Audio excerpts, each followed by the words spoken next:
enjoy the film. You want butter on your popcorn? The theater will be ready in a second. Look at you, back in a Timberdale Cineplex uniform. And might I say your hair growing back in is looking very nice. Thank you very much. A little patchy, but... yeah, I decided to... It's more what? Little patchy. Oh, patchy. Thank you.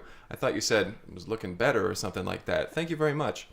Well, yeah, I decided to really apply myself and apply for this job again. Apply yourself for this job. Yeah, and I feel very grateful. I feel very fortunate to be able to adorn the red polo shirt of the Cineplex. It's nice to have a second set of clothing. It really is. So are you back in the box office? Yes. Like the exact same job you used to have? Well, not quite the same job. I am now the associate ticket tender. What does that mean? Sounds important. Don't mean to brag, but it's kind of a big deal, and everyone should congratulate me. In due time, whenever you're ready. Good job, I am Greg. here. Thank you so much. I won't do it right Kyle. now. I'll wait. Understandable, Henry. So what's different about it? Well, whereas before I was at equal ground with Juan there in the ticket booth, I am now just under him. So it's a slight demotion then. Yeah. Well, I mean, you got to start from the bottom to work your way up, and But you started in the middle, legally died, and now you're a little bit lower than when you started. yeah, that's So it the doesn't bottom, sound like isn't you're it? moving up. It sounds like it's the other direction. Well, I mean, you gotta fall before you can pick yourself up or something. Sure, that's a good way of looking at it. Yeah, Congratulations, let's by the gotta- way. Oh, there's Thank his, you so much, Henry. My. It's great to be back. Glad to hear it. Although did you see that stupid guy that came in? He came up to me and he just started berating me. He just started screaming, demanding things. Oh my goodness. And I didn't know what to do. I just shut down. I shut down. This was a customer? Yeah, thank goodness Juan was there. He took care of the guy. Goodness, he showed him what for. So give us full context for this. Yeah, so I was just sitting there minding my own business in the booth, drawing something. Oh. And I was drawing, and this guy comes up and he just starts screaming at me. What was he saying? He was saying, I don't even know. He was saying stuff like, hey, are you open? And shit like that. And like, hey, can I buy for a $2.30? And that's when you shut down? Yeah, I was like, whoa, man, would you quit giving me this like 3rd degree or whatever, 12th degree or whatever, 45 degrees or whatever? I didn't know what to do. I was just there. I just looked back down at the penis I was drawing, and I just kept going, shading it in, And thank goodness Juan came in, and Juan was like, whoa, what can I do for you, sir? and the fella turned to him and started screaming at him, being like, oh yeah, could I have a $2.30 for whatever movie? You can't be bothered to know the movies that our theater's showing right now. Why should I know that? Why is it my business? Why is it my duty to know what movies are being shown at what times and for how much? You know what? I'm glad they didn't make you a full-fledged ticket salesperson. Me neither. Thank goodness Juan. It all just kind of fell on Juan for being the ticket The executive guy. ticket guy. Yeah. So Linda, you had your interview with Linda. Yeah. And you got hired. It went pretty well. I showed up in my goat suit. The fancy one? She complimented it. Oh, by yeah? the way, she said, "What the hell is that? A goat?" And I said, "Yeah, thank you very much. Thank you very much." And then we sat down together and we kind of went over my resume, and yeah, she had nothing but things to say about it. She pointed out how my previous work at the Cineplex was reason enough to hire me back, but due to the fact that I was manager for a short period of time and the direction in which the theater took, And during that period of Yeah, time, you're she... the owner, not just even the manager. You were. Yeah. That and she was like, hey, you did such a job at that, so we're gonna start you off right below where you were because of your past here. Because you squandered all of your lottery winnings away. Well, I don't know if squandered is the right word, but it certainly is. Where are It they certainly right now? is. Where are your winnings? My winnings are, I invested them in dumpsters. Just inside of dumpsters? Yeah, I invested them in dumpsters. But that was back when the pile was Timberdale. Right, So I can because only assume. We don't really have dumpsters around anymore because No, we don't really have trash Put receptacles. it on the pile. throw it on the pile. Just throw Yeah. it on the pile. It is rather cumbersome, though. Like if you finish a hot dog or something, you have to go to the edge of town just to throw it onto the pile. I mean, but for most places in town, you can throw it far enough to. Man, listen to that. Oh, I think Tommy's doing yard work out there. He's doing landscaping. Just out in the lobby. Tommy Yeah. the South. He's weed whacking the lobby. Yeah, he said something about how the carpet was too long. And so he was gonna whack it down. They did bring over the old shag carpet from the. Yeah, and granted, that shag carpet was pretty deep. It was, yeah. I mean, ankle height, You kind of had to wade through it. and it was so crusty with creamed corn and Other various things. cheese balls. You know, I'm glad he's whacking it. That actually might improve our Yeah. customer flow throughout the theater. Yeah, People stop tripping on the shag. yeah. I'm glad he's whacking it. Yeah, good for him. Yeah. Well, there we are. Welcome back, Greg. Thank you. It's like you never left. Because you were still here even when you weren't an employee and you weren't getting paid. And living in the city and Yeah. You know, I'm no matter where I am, I'm always around. okay. All right. All right. Should we get the podcast going? Sure. Welcome to Breaker Med the Cineplex. My name is Kyle McKlinsky. My name is Greg. I'm Henry Harrison. And this week we watched a movie and Hell we're going to yeah. talk about it. Hell yes. Just like every other week. Just like it. There it keeps going. It kind of sounds like he's hitting something. Like he's found the end. He's reached the wall. Yeah. He'll figure it out. I do like the sound of a weed whacker though. Let's hope that continues the whole episode. Here's hoping. Henry?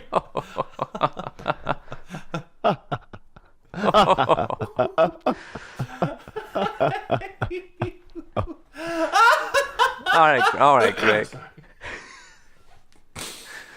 So this week we watched a film that I found very reminiscent of the very popular Harry Potter series.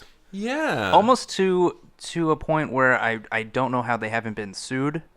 Well, if you thought about it, I guess you could see some parallels between Harry Potter and Harvey Porter. So this was one of many films in the Harvey Porter series. This one they take place not at a school for wizards, but a school for street magicians. But still in a magical landscape and like medieval. Like they had to go through a secret doorway to get to this bus stop. Right. And the bus stop when you got on the bus, it was much larger on the inside of the bus than on the outside. And then they're like, oh, first stop, we're going to Pig Blemish School, and that's where all the street magicians go when they're really young, and they can get really good at street magic. Mm-hmm. But the thing I found really really interesting was, even though the bus was bigger on the inside, it still seemed very crowded. Yes. And everybody was doing street magic. Everybody was doing street magic, but people just kept coming onto the bus. Mm-hmm. And it didn't all look like students either. There were just some elderly people that came on. There was a mariachi band that came on at one point, and they got off somewhere. Yeah. Not a pig. It was a regular bus. Yeah, it was just a bus. It was just a city bus that took them to a building. It was public transit. Yes. They were using public transit to get to this magician school. And the fact that it looked bigger on the inside was just kind of It was just trick of the eye, misconception. camera tricks. Yeah, golly. We should mention. So we watched a film from the Harvey Porter series. We didn't start at the beginning of the series, so this one comes in a few films deep. Yeah. This was Harvey Porter and the escape from the muggers.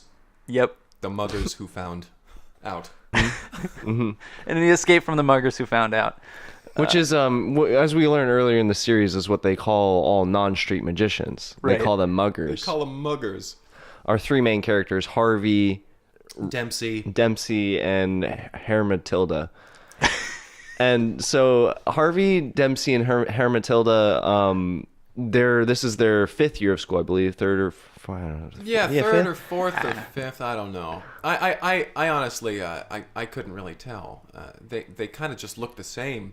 Because they use grown adults instead of children. Yeah, which I thought was strange. And they still said that they were like, yeah, these kids are 16 years old. Mm-hmm. But it was very obvious that Dempsey had a 5 o'clock shadow that showed up at maybe 10 a.m. Yeah, there was some continuity issues with him because I'd be there when coming and going. At one point, he just had a mustache. Yeah, don't know what that was about. Street magic. There you go. Everything can be explained.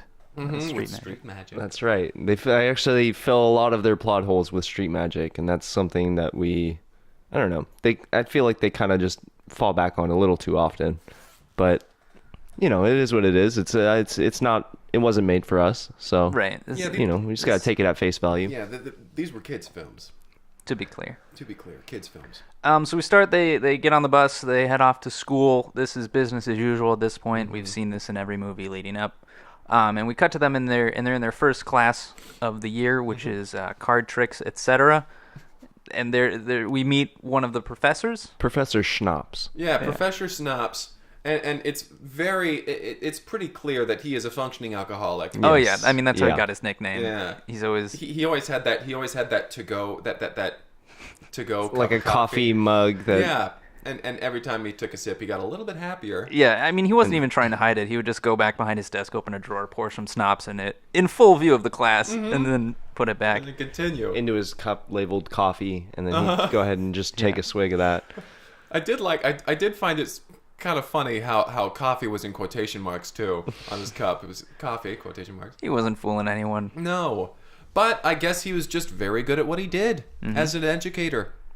And I don't think the standards were very high for this school. No, just based on the professors on a whole, and just kind of the state of the school, of the building. Yeah. But anyway, Professor Schnapps gets up in front of the class, right? Professor Schnapps, and he gets up there. He's like, students,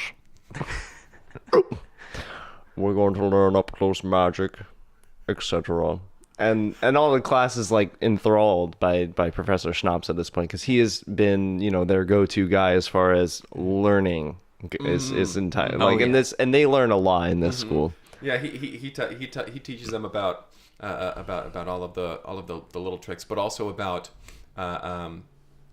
like the real world, the dark arts or whatever, and muggers, the dark side of street magic. Yeah, he's like you must be careful and wary of muggers. They'll pretend to be interested in your magic. And this is what's interesting is this wasn't even in his rubric or curriculum at all. Like he's just going off a tangent here. He just says things. He just launches immediately. He starts talking about tricks and then he starts talking about his own life, about what's happened to him in his past. It's like muggers are just gonna try to tell you they know how it's done. They'll tell you that they love you and then they'll stomp your heart on the ground. They'll call you cheaters and then cheat on you, bitch. So Harvey raises his hand and he says, Professor Schnapps, are we going to learn... this is his voice. Right. This is a 30-year-old man, by the way. Trying to sound younger. Trying to sound like a 15-year-old, 16. Are we going to learn card tricks? And Professor Schnapps says, oh, yes. Everyone pull out your deck of cards. And so they all pull out their decks of cards and he's like, check the top card. And they all flip over the top card and Professor Snop's his signature's on them, and they're all like, "Whoa! Oh wow!" Except amazing." for Dempsey, who Right. has like a trick deck, and he flips over the card, and it's not the card, and there's no signature on it, and he's just like, "Oh man!" Oh. And Shoot. Schnaps comes over and he slaps him in the face. It's just like, the trick is not the deck, the trick is you. and Dempsey, I really don't get this school. And then we kind of flash to the three students after class, and they're all talking about like her Matilda's like, what do you think Schnapps meant about like the muggers thing in the beginning of the class? And like Dempsey's like, oh, he's just a drunk, like he doesn't know anything. But then Harvey's like, I don't know, I think there's some merit to what he's saying. I think, muggers, man, you can't trust them. Like, have you ever met a mugger you could trust? And her Matilda's like, yeah, you're right. When you're right, Harvey. So this conversation just kind of goes nowhere. But they get to their next class, which is going to be cups and balls. Putting balls under cups and moving them where do around they go? This class is underway. We don't really get a lot of exposition of like who's teaching and what, because the important part of the scene is that the headmaster suddenly bursts into the room. Mm-hmm. Headmaster Dormenstein. Mm-hmm. Dormenstein, who loudly announces, "We've got a problem." He says that a troupe of street performers have moved into town. And this is the biggest threat to street magicians, people who perform things on the street that are just more interesting and better than street magic. Mm-hmm. This is a threat to their way of life. Yeah. And this band of street performers is headed by a busker named Vlad. Yes. and Vlad is like the he's notorious for moving into like a little district or something and drawing all the crowds. Because he's a one-man band, and his apparatus that he has built is insane. It's amazing. It's like plastic tubes and little cymbals and all of these little trumpets and things. When Vlad appears on a street corner, all the business is going to Vlad. All the money. They know he will not play under a bridge because his contraption is over 2 stories tall. Right. This guy. He is a one-man orchestra. It's on a truck bed. He'll come into town. He will bankrupt a town because people feel so obligated to give this guy money for just what he is doing. Mm-hmm. And street magicians then just can't get any sort of attention. Yeah. And so Dormenstein he runs in. He's saying how these street performers are coming in and they're headed by he who cannot be named, and everybody and Harvey's like, what? Who? Like we don't know who you're talking who about. are you, what's that in reference to? What does that mean? That there are a lot of people. Well, I don't even know a lot of people's names anyway. Well, could you name them, please? Huh? Dormenstein? As Dormenstein's running out the door to go tell other people. Yeah. So they're now in their next class, which is razor scooters. So that they can learn to be on razor scooters and kind of like get from A to B. Yeah, that was more of like get transportation. Get around. I guess if we're making parallels to Harry Potter, could this have been the brooms? I have no idea. It must be. It seems like a stretch, but poor writing. I don't know. So anyway, they're scootering around, and like they're most of the kids aren't very good at this point, but Harvey has shown some quite amazing skill on a razor scooter. We're 5 movies deep at this right, point. and he's able to catch all the snitches. And he scoots up to some kid. He's like, "What'd you say? I heard you say something about me." Yeah, because they call snitches any young kid who figures out a trick and wants to tell everyone how it's done. Right. Yes. You gotta stop those guys. Like, what'd you say? Hey, did you say something about how while you're shifting the cups around, you put the ball into your hand? Huh? What'd you say?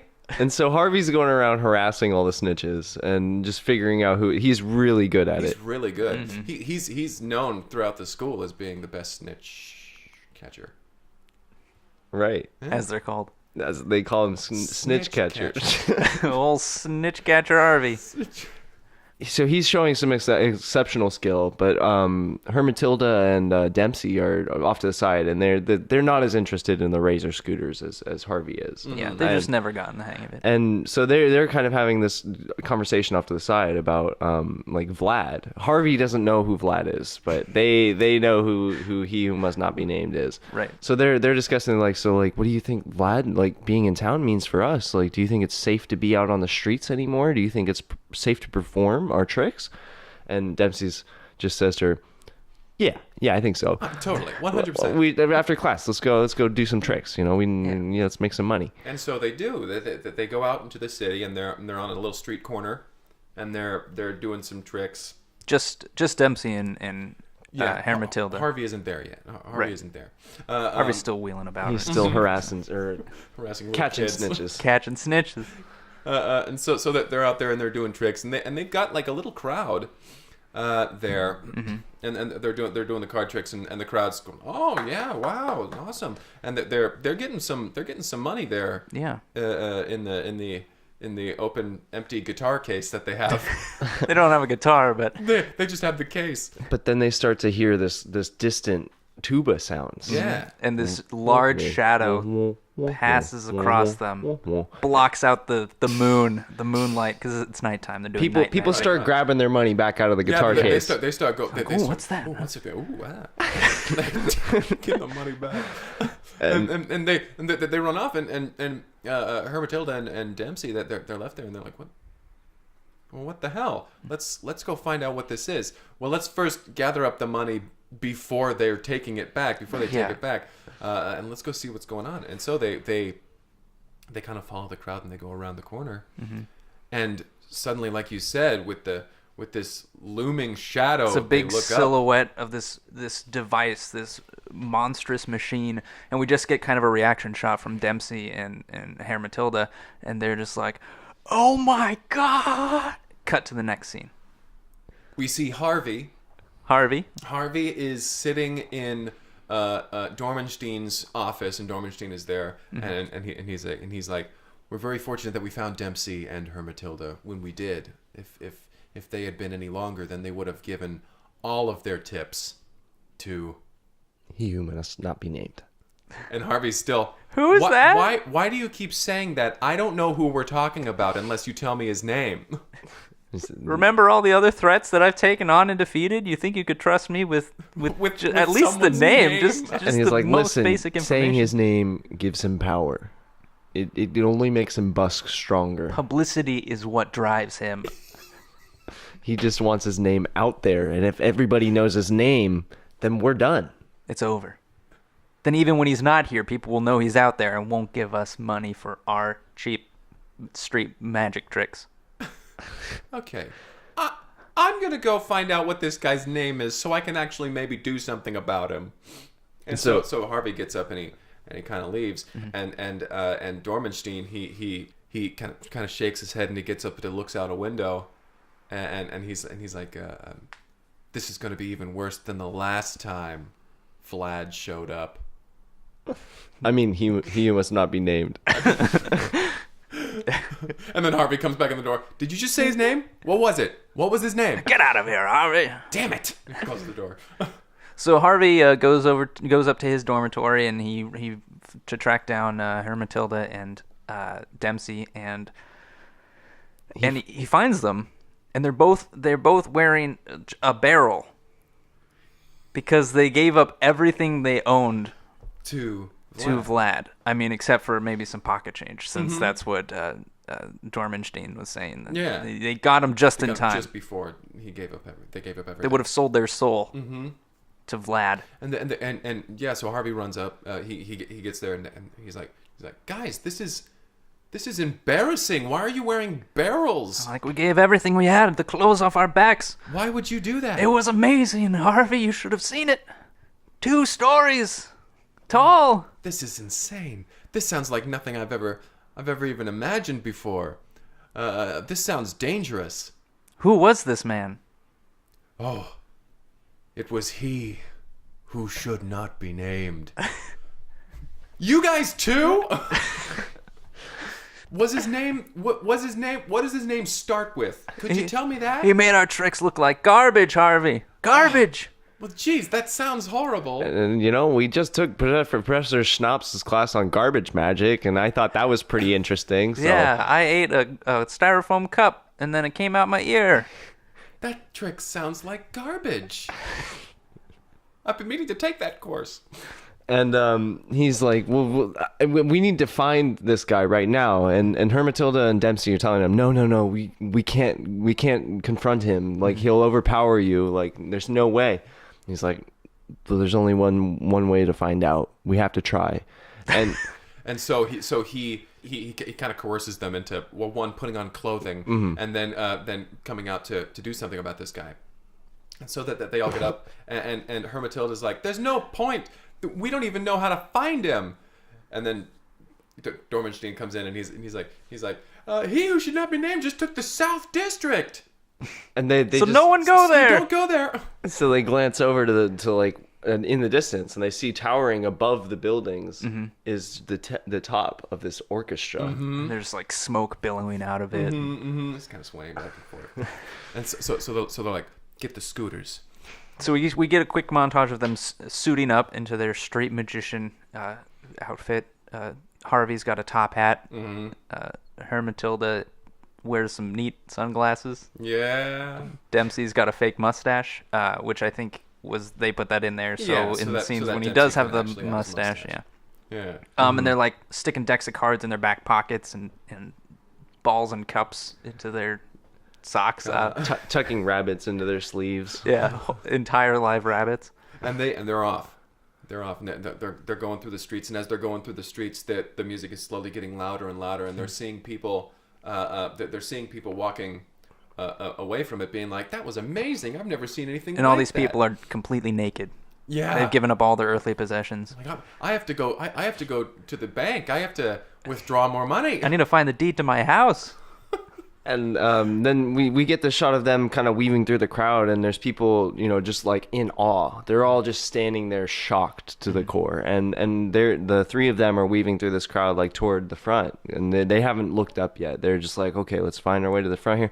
And then they find the break in the crowd to where the middle section is, and the towering structure in front of them. And they all look up and they're like, oh, the breath is taken away from them. And they see Vlad operating at the bottom. He's got an accordion in one hand, and he's playing the guitar in the other, and it's amazing. Like it's amazing. The sounds that are coming out of that apparatus. It's such a full, complete sound with different. Yeah, like it's orchestral, it's industrial. I'm not quite sure who did the sound design for this movie, but that was the thing. That was the high point of the film. And so Dempsey and Hermatilda, they scream and they run forward and they start ripping their clothes off again. They start throwing them at him. And Harvey, he kind of has this look in his eyes like fear and distress and anxiety or something. He's like, his eyes are wide and his mouth is hanging open, and he's just absorbing everything before him, and he's looking at Vlad, who's this little old bald man. Yeah, who's just kind of like doing his thing, like like playing a kazoo along with everything else. Just got a kazoo in his mouth. And Harvey looks down at his hand, and he sees the card from that Professor Schnapps signed, and that gives him like a vote of confidence. He's just like, all of a sudden he feels empowered. He's like, I'm a street magician, goddammit. And so he gets up in front of the crowd, and he starts to perform magic tricks for the entire crowd that's already enthralled by this machine. He pulls out a deck of cards, and he just screams. He just screams at this crowd of people that are facing away from him. He just screams, "Pick a card, any card." Excuse me, pick a card. 8 of clubs. Was this your card? And nobody's interested. No one's paying attention. They can't even hear him over this beautiful music. Yeah, and so he slowly starts to work his way through the crowd, and he's still yelling. "Jokers are wild." Was this your card? Tell your friends. Don't show me. He's juggling with one hand as he goes. Which is pretty cool. He's a talented street magician. Extremely, yeah. And he's razor scootering along through the crowd, and he eventually gets to Hermatilda and Dempsey, who are at this point completely naked in the middle of the crowd, just trying to give him weeping, more. Just And Vlad, Harvey finally gets to the front, and Vlad turns around, and he says, "Well, if it isn't Harvey Porter." So you know my name, huh? What's your name? What is your name, sir? I am he who should not be named. Wait. I thought publicity was your whole thing. Yeah. I'm sorry. Here's my card. Vlad, huh? Vlad, performer for parties, weddings, and any other get-together. He's like, I'm trying out a new stage name, as he who should not be named, so that when anyone says that name, they're actually giving me publicity too. Oh, like Prince. He's like, precisely. Yeah, like that's where I got the idea from. And Anyway, I never thought I'd see you again. And Harvey, he stops and he's like, you've met me before? Have we met before? It's like, I've met you once as a baby. Your mother was in the crowd of one of my performances, and she tried to give me her child, you, a newborn baby, for the amazing performance I was doing. And I saw in your eyes the light of a street performer. But your father was smarter than that. Your father took you. He, who was one of the best street magicians I've ever seen. He rivaled my own. At the time, I've built the structure larger. You see the thing? I was nothing back then, but now you see And he's explaining all this while he's playing While this he's performing, beautiful like, This guy music. is dancing such a around. talent. He is amazing. I don't know who played him in the movie, but the There were a lot of actor prosthetics on there. But like, as he's talking, he's playing, and just like money is continuously just kind of like hitting him in the face and stuff, and just pennies and quarters are just bouncing off of him. Clothing and just whatever is around. And he's just got a big mound in the bed of his truck of just people's belongings that have been given to him. And he says to Harvey at this point, he's explained the entire, fact, how he knew him and everything. He's like, and I knew this day would come that you would come back to me and you would try to snuff out my flame. And Harvey's like, yeah, actually you need to leave this town. Like we don't want you around here. Not interested. Yeah, you're siphoning all of this money out of the town, and we. Our economy can't take it. Listen, bud. Yeah, look here, guy. And he's like, well, you're just gonna have to outperform me then. And he starts playing even harder, like and even more so.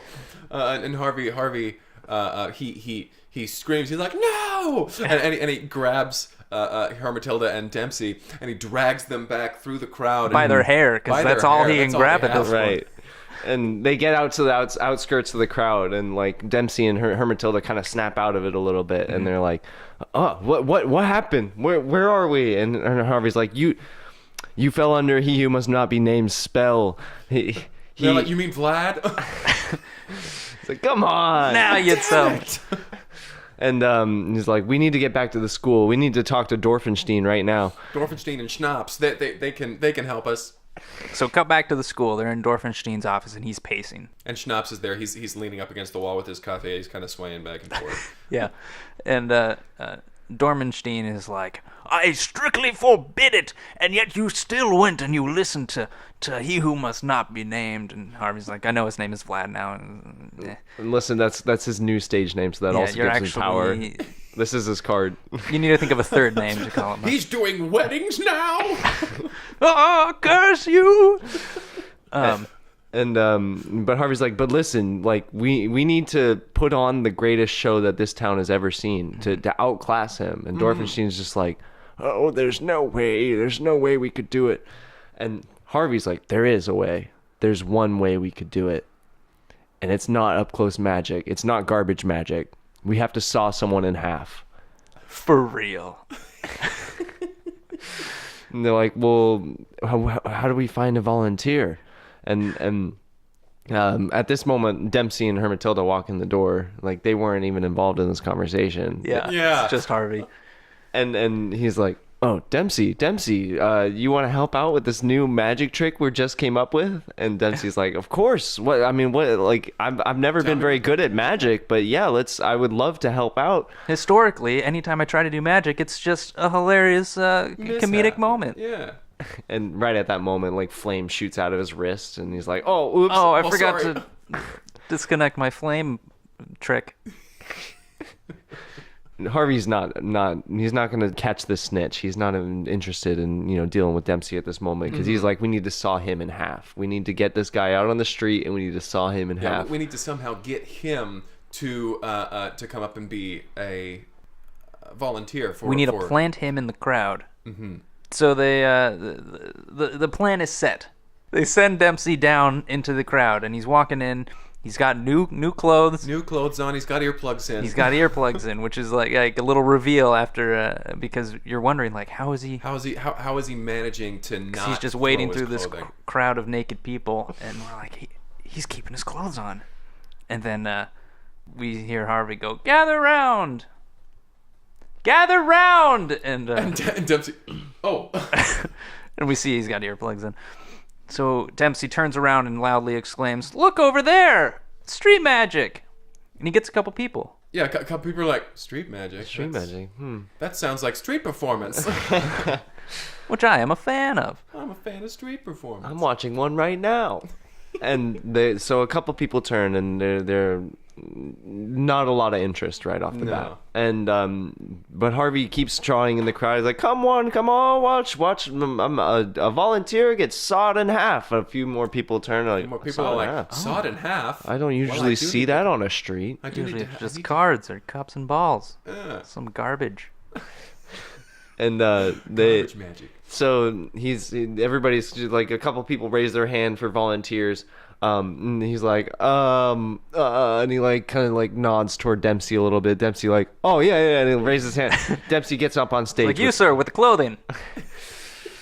And so he comes up on stage, and Harvey like looks at Vlad right in the eye. Vlad looks at him. Starts trying to play a little bit more, like Trying to put a drown little bit out more into his, the magic. which is at this point is like a 16-hour long performance. So he has been going for quite some time. This guy's got stamina, too. But Harvey and Dempsey get up on stage, and they get Dempsey into the crate, and they close either side, and that's Harvey like gets some more attention from the crowd, a little bit more. He's drawing in some more people. Yeah, he pulls out a big old sword, which gets some attention. And Yeah. And And he does a little flourish with it, dancing around. shoots some fire out of his sleeve. Legend says that souls are in this sword. This is the soul sword. Souls. He's setting the scene a little bit. Yeah. Yeah. He's dancing around. He's showing it to the crowd. He's like, "This is a real sword. Look how it cuts paper." Yeah, then so they start the trick, which like he knows that he's got to build this thing up if he's gonna pull their attention. So he starts cutting other things in half to show how much this sword can cut in half. This watermelon. And he juliennes a zucchini. He cuts just a full rotisserie chicken, Yeah. just dices it up. Portions it out. He field dresses a deer. flipping pieces of chicken and zucchini into the crowd, and people are catching it in their mouths. Like, yum. Magic. Dinner and a show. Wow. He's like taking it up Benihana. the next. See this? You don't see that with street magicians. Yeah, exactly. He's taking everything to the next level. Next. And at this point, he's got about half the crowd paying attention to him. And that's when he winds up. He's like, "And now for the final trick of the evening." And Dempsey's like, you've done this before, right? And Harvey's like, "No way." And he swings the sword over his shoulder and cleaves him right down the middle, perfectly struck. Dempsey starts screaming. You can see some blood leaking out of the bottom of the boxes. They did it for real. To be clear, They actually cut this man. This 30-year-old man who was playing a 16-year-old. They cut him in half. And so he splits apart the boxes, and either side is closed. You can't tell what's been happening. It's street magic. right? But Dempsey is screaming bloody murder at this point. Mm-hmm. Harvey doesn't seem worried. He continues to flourish the sword, which is now soaked in blood. Yeah, just splattering the crowd with droplets of his blood. And at this point, more and more people are turning because someone's like, they just fucking cut that guy in half. And And everybody's like, what? People are really interested. People Yeah. are super into this. And something that Vlad has never seen before, people start going up and taking their money back. he doesn't know how to react to that. This has never happened to him. And he looks up on stage and he sees the scene that's up on stage, and he's taken aback for a second. Did they cut that guy in half? They fucking killed a man. And then from the very top of his structure, a tambourine pops off, tumbles down, bouncing, and it hits the ground and it rattles and then it comes to a stop. And Vlad takes a step towards the stage, and a tuba pops off from the middle. And Vlad pulls out his wallet, and he starts fumbling through it to get some. Which causes him to let go of instruments and his structure as he's kind of moving around to get the money out of his wallet, because this is a constricting device that he's built around himself. Yeah. He hasn't been outside of this thing for decades. At least. He lives in this device and just continues to build onto it. And so he's going through, and as he's doing that, he's up on stage. Hermatilda is screaming about Dempsey. She's like, "Oh my God, Jesus Christ! What's happened? What have we done?" And Harvey is just on stage, and he's like the soul sword. And he pushes the two pieces back together, and he's like, and now for the grand reveal, and he throws a blanket over top. And when he reveals the blanket, Dorfenstein appears there. Dempsey is no longer nowhere to be seen. And Dorfenstein is just kind of showboating around. He's doing a little dance. Oh, the soul sword brought me here. Pick a card. And people are like, "Oh, me! I want to pick a card." And he starts doing garbage magic. Yeah, but people are really into it because Right. it was prefaced by Cutting a guy in half. For real. So money starts flying. I mean, everyone is just like, they're into it. They're putting their clothes back on only to take them off again and throw them at Dormenstein. Mm-hmm. And at this point, the structure behind Vlad is just crumbling. It's tumbling. It's faster falling. and faster. Yeah. It's making little like noises, like crashes of drums. There's all sorts An of noises. accordion just bursts into flame.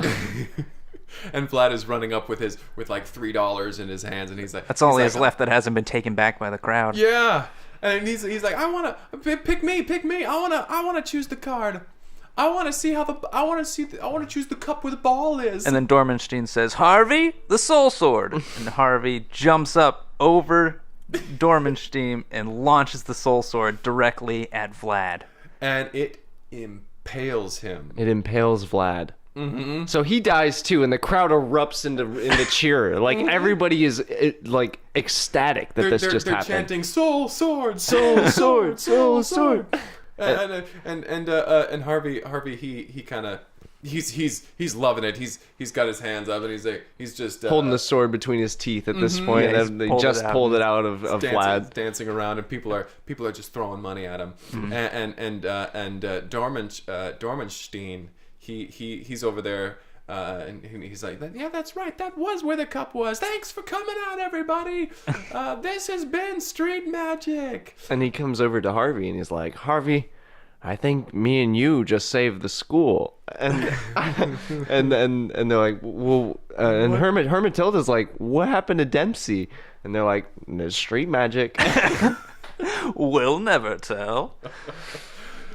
So we cut back to the school, and the students have all been pressed up against the window watching this from a distance for safety, because they didn't know what was going to happen. Right. We have Dempsey in a hospital bed. Dempsey's in a hospital bed. He's got a bandage just wrapped around his middle. Midriff, yeah. And we get like the ending credit music starts kind of playing, and then like we get him in his hospital room. It's a little bit quieter, but he's just kind of like humming along a little bit, and then black. Cut to credits. What was the song that was playing? It was I believe it was Freeze Frame. Don't Stop Believin'. Yeah. Yeah. Don't Stop Believing, in parentheses, Do you believe in straight magic? Do you believe in magic? Do you believe in magic? Yeah, that's All these songs were played one playing after at the the other. same it's just an amalgamation of sound. It was horrible. Yeah, goodness. But you could you could pick out the 3 distinct songs. For as Right. good as the music was throughout this and the mixing and of that machine, then they just kind of slapped. I think that several was songs just kind of to demonstrate the point further that it's super impressive that this guy was able to play all of those instruments at the same time. Like, that's insane. Yeah, totally. I mean, he couldn't sing 3 songs at the same time, but No. that's what they played. So it's Even Vlad, the Impaled, could not do that. Soul sword, soul sword, Soul soul sword, sword, soul soul sword. sword. Now, I watched the trailer for this movie, and it really hammered in the importance of friendship Sure. and family and knowing thine own self. But I don't know if I got any of that from this movie. Right, because No. they cut their friend in half. Right. Like, not immediately, but Eventually. eventually. During the runtime of the film. There was a lot of build there up was to that very scene. little, and there was not much hesitation either. No, they seemed excited to do Yeah, it. they were like real pumped up to cut their friend in half. Yeah, I don't know if I want to see the other films. Honestly, this is a big franchise. Like, apparently the books were bestsellers, and it's really big. I don't know. Have you read, or I guess have you seen Harvey Porter and murdering his best friend in cold blood? Which was a different. Different than this one because he lived through this one. Right. No, I wasn't allowed to read those books when I was younger. They really should have just called this one the Harvey Porter and the Soul Sword, but Yeah. Yeah, missed opportunity. They made it about muggers, which is just it didn't. it's hardly mentioned in the film. Didn't have anything to do with muggers. Who wrote these? What a missed opportunity. My goodness. Yeah, Harvey Porter and the Soul Sword would be a great. All right. You know what?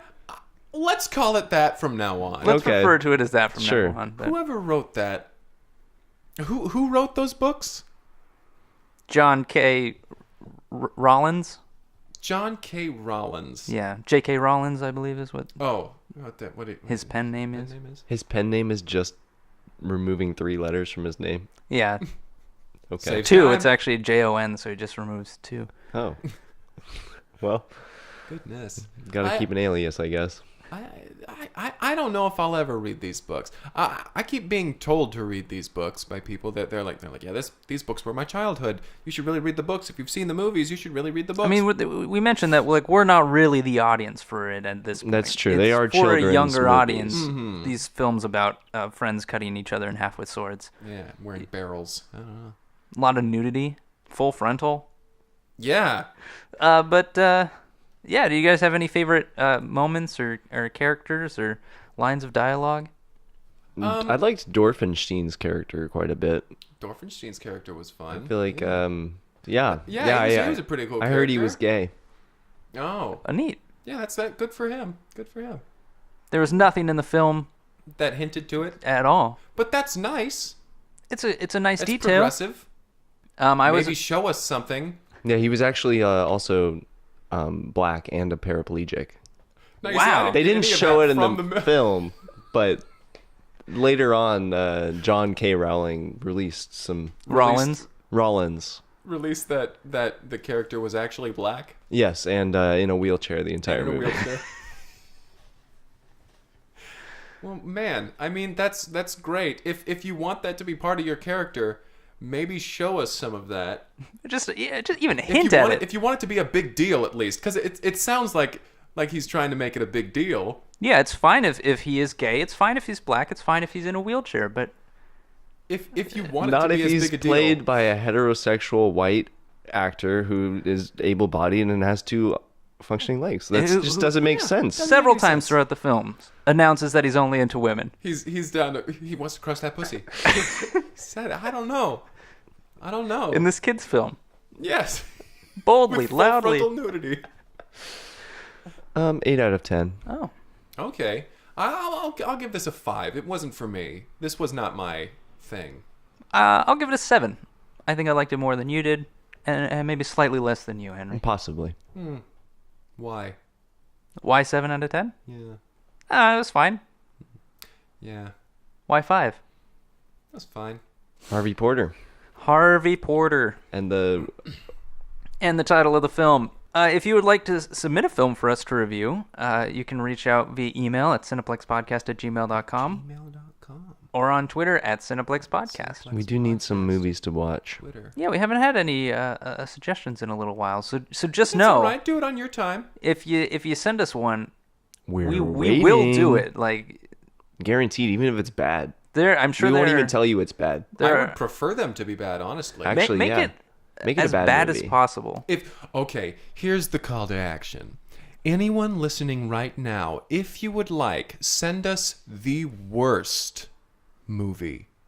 The worst one. The absolute worst. And let us know in the email or tweet that this is the worst movie, The absolute worst. and we will happily review it. I don't know if I'll be happy doing it. I'll be indifferent.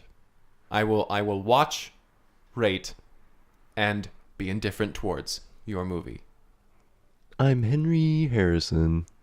My name is Green. And I'm Kyle McKlinsky. Thank you. Bye. Work here. I work here now again. Bye. Bye.